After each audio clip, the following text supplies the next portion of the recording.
Hello, it is great to have you with me today. Find the difference between multiple lists.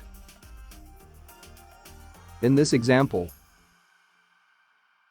let's highlight one list.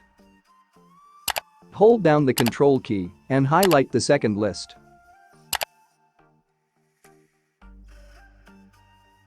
From the Home tab, select Conditional Formatting, highlight Cells Rules, and choose Duplicate Values.